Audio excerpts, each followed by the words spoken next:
8-year-old Hickel darted across the grass on a hot afternoon in Costa Rica. School was out, and he was playing soccer with his friend Royden.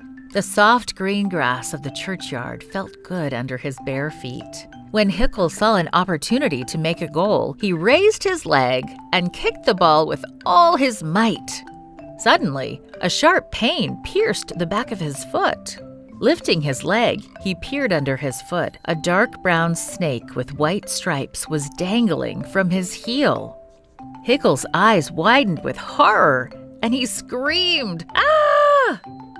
At that moment, the snake let go of his foot and slithered off into the grass. Hickel's foot hurt, but he ran home as fast as he could. He was scared. "Mother!" he cried.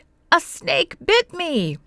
His mother heard his cries and ran out of the house. She was scared too. She saw the 2 marks left by the snake's fangs on his heel.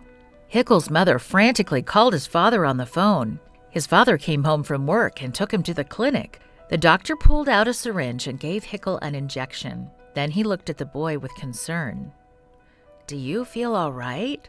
he asked. Hickel didn't look well. He didn't look well because he didn't feel well. Thump! Hickel fainted and fell to the floor. No one knew what kind of snake had bitten the boy. Was it dangerous? Was Hickel's life in danger? People ran to the churchyard to look for the snake. After a short search, the snake was found in the grass behind a small shed that served as the church's kitchen. "It's a baby velvet snake!"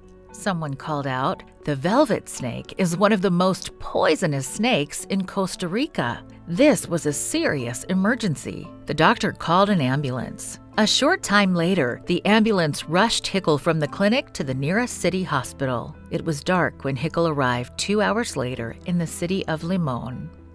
It was scary being in the hospital. It was scary having a big, swollen foot. Hickel asked his mother to pray to God for help. They bowed their heads and closed their eyes. Then Mother prayed, "God, please heal Hickel's foot. Help him to leave the hospital soon." Then she told Hickel to have faith that God was with him. Hickel believed. On his 3rd day in the hospital, Hickel felt fine.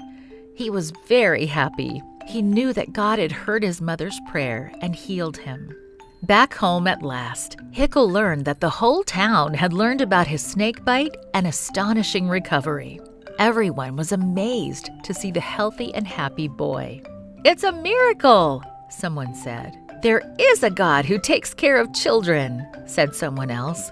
The next Sabbath, 9 people came to church after hearing how God had answered Hickel's mother's prayer.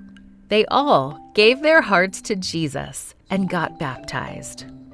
Hickel is happy to be alive. "God saved me from the snake," he said. Part of this quarter's 13th Sabbath offering will help open a center of influence in Costa Rica that will teach children about the power of prayer. Thank you for planning a generous offering.